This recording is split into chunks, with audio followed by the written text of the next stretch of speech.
ሰላም ውድና የተከበራችሁ የዩቲዩብ ፋሚሊ እንዴት ናችሁ? ሰላም ናችሁ? እኛ አለን እግዚአብሔር ይመስገን። ዛሬም እንደተለመደው በአዲስ ቪዲዮና በአዲስ ነገር ወደ እናንተ ብቅ ብለናል።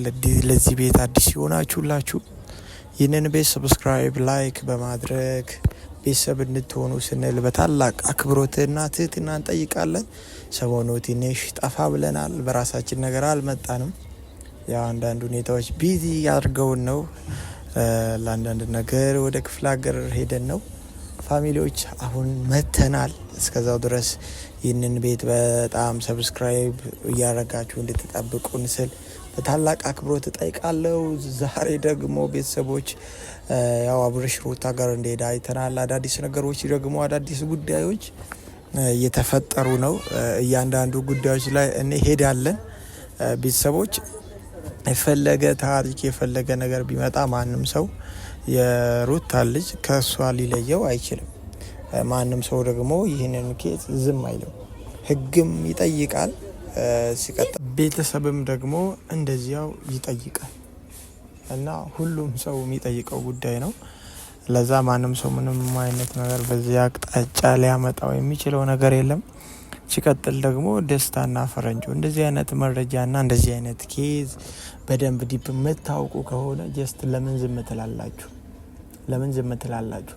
እንደዛ ማድረግ ያሰበውን ሰው ለቅርብ ለቤተሰብ ኦር ለህግ ምናምን ማቅረብ እየቻላችሁ ለምን ሩታን ማስጨነቅ አስፈለገ? ሩታ በስንቱ ኬስ ተጨንቃ ትችለዋለች። እኔ እኮ አንዳንድ ሰው እውነትን በጣም ወዳጅ ይመስልና ግን የወዳጅነቱን ትርጉም አታዩበትም። እና እሺ በጣም የምትወዷት በጣም ለሷ የምትሳሱላት ምናምን ከሆነ ያንን ነገር ለምንድነው እሷ ልትከላከሉ ከሷ ኋላ ነገሩን ለማስቆም መታገል ለምን አቃታችሁ? እስኪ በዚህ ነገር እስኪ ያሳዩን። እስኪ አብርሽ ራሱን ጀስት ላይፍ እየኖረ ደስተኛ ሆኖ ሩታ ደግሞ አሁን ያለችበት ሁኔታ ግልጽ ነው፣ ሁላችንም እያየነው ያለው ነገር ነው። እሷን ማቃጠል፣ እሷን ማበሳጨት፣ እሷን ማስቆጣት ለምን አስፈለገ?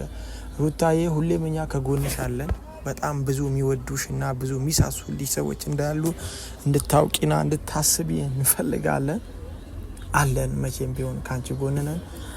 አብርሽ ደግሞ አጉል ምንድነው ጠይቁኝ ምናምን ራስህ መጀመሪያ ላይ እኮ አንተ ነበርክ የመጣው። ከዛ በኋላ ነው እሷ የሄደችብህ የመጣችብህና እሱንም እጅግ በጣም በህልና በንዴት ውስጥ ተነሳስታ ነው እንጂ ረጅም ጊዜህን እያለቀስክና በጣም ከሷ ስር ለመሆን እየታገልክ እየዳዳህ የነበርከው አንተነህ። ደርሶ አሁን ራስህን የሆነ እንደ ንጉስ ለማየት ባትሞክር ጥሩ ነው። እና ጠይቁኝ ምናምን ራስህ አልነበርክ እንዴ ሄጄ መጠየቅ ልጄን ማየት እንደዚህ ምናምን እያልክ ረጅም ርቀት ለመሄድ እየሞከርክ የነበረው ደርሶ ዛሬ ሩታን ለመናገር ምናምን እንትን ለማለት በቃ ያው ደስታን እንዳልነው ያልተጨበጠ ነገር ከሆነ በጣም ነው የምታናዱት፣ በጣም ነው የምታበሳጩት። አብርሽም ደግሞ እሷ ላይ ጃም ባታደርግ በጣም ራስህን ባትኮፍስ ጥሩ ነው። እሷ ለተወሰነ ጊዜ ካንተ ራቅ ብትል እንዴት እንደምትሆን ማናችንም እናውቃለን። በደንብ ነው የምናውቀው ፋሚሊዎች። አብርሽ ምን ሊውጠውና እንዴት ሊያደርግ እንደሚችል በጣም እናውቃለን። ለጥቂት ጊዜ ዞር ብትል ማለት ነው። እና ቤተሰቦች ዛሬ ይህንን ይመስላል ሀሳቤ። ቀጣይ ነገር ላይ እስክመጣ ድረስ እንዳልኳችሁ ይህንን ቤት ሰብስክራይብ ማድረጋችሁን እንዳትረሱ። በጣም ወዳችኋለሁ። መልካም ቆይታ። ቻው። ሰላማችሁ ይብዛልኝ።